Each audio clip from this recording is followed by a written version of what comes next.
किसी भी वर्कआउट को परफॉर्म करने से पहले स्ट्रेचिंग करना बहुत ज़रूरी है, जिससे हमारे मसल्स के अंदर क्रैम्प नहीं पड़ता है, शरीर में लचीलापन बढ़ता है, मांसपेशियों की जकड़न कम करते हैं, चोट लगने का खतरा कम होता है। एक्सरसाइज से पहले या बाद में रिकवरी बेहतर होती है, शरीर का पोस्चर मूवमेंट बेहतर होता है।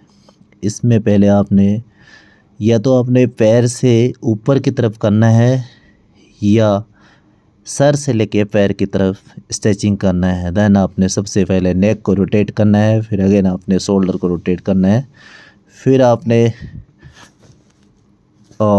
वेस्ट को रोटेट करना है। देन उसके बाद आपने लेग्स को रोटेट करना है, लेग्स को स्ट्रेचिंग देना है।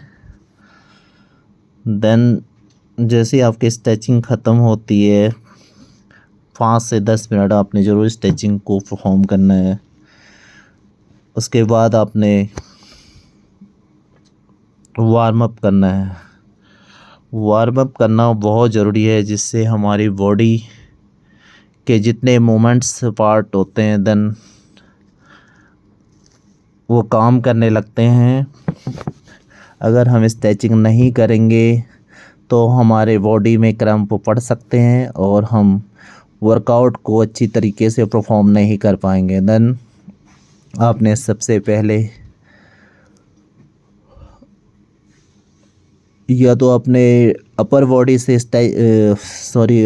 से आपने स्टार्ट करना है या तो आपने लोअर बॉडी से स्टार्ट करनी है, जिससे आपको फुल बॉडी वार्म अप मिले। इसमें आप सपाटे को भी इंक्लूड कर सकते हैं, जो एक full body movements and full body workout है। जब भी आपने किसी भी एक्सरसाइज को परफॉर्म करना है, किसी भी वर्कआउट को परफॉर्म करना है, स्ट्रेचिंग के बाद आपने वार्म अप ज़रूर करना है। अगर हम इसमें इंक्लूड करते हैं सपाटे, इससे हमारे पूरे बॉडी के ऑल पार्ट्स को रोटेट मिलता है। देन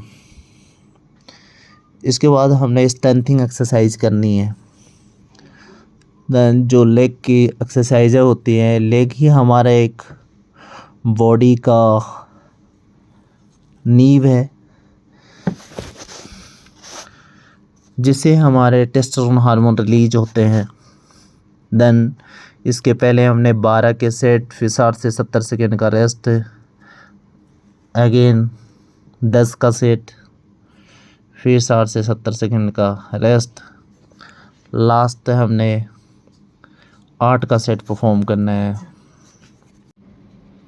साथ में हम जो स्क्वाट कर रहे हैं, इस स्क्वाट से क्या होता है, हमारे मांसपेशियाँ, जो हमारे लेग के मांसपेशियाँ होते हैं वो स्ट्रांग बनते हैं, हड्डियाँ मजबूत बनते हैं, बोन्स की डेंसिटी बढ़ती है, शरीर का मेटाबॉलिज्म बढ़ता है, जिससे फैट कम करने में मदद मिलती है। इसके साथ स्क्वाट, जंपिंग स्क्वाट के साथ हमने डंबल को लेते हुए स्क्वाट परफॉर्म करना है। इसमें हमारा पेल्विक मसल मजबूत होगा। इसका जो पहला सेट लगेगा वो 12 का सेट लगेगा, फिर 60 से 70 सेकेंड का रेस्ट, अगेन 8 का सेट लगेगा, सेम सेट 60 से 70 सेकेंड का रेस्ट होगा। देन इसमें हमने क्या करना है, उसके बाद स्क्वाट को परफॉर्म करना है, पूरा डाउन होके कुछ चंद सेकंड के लिए ऊपर बैठना है, बैठना है, ऊपर उठना है, बैठना है। इसको आपने कंटिन्यू 12 रैप लगाने हैं।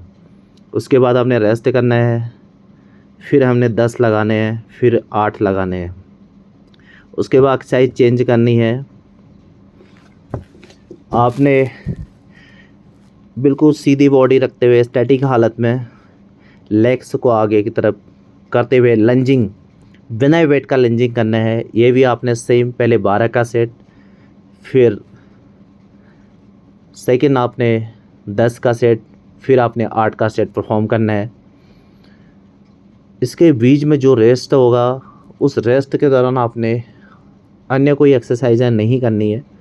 फिर आपने लेग को कुछ ज़्यादा खोलते हुए पूरे नीचे की तरफ बैठना है, स्क्वाट परफॉर्म करने हैं। ये भी आपके सेम 3 सेट लगाएंगे।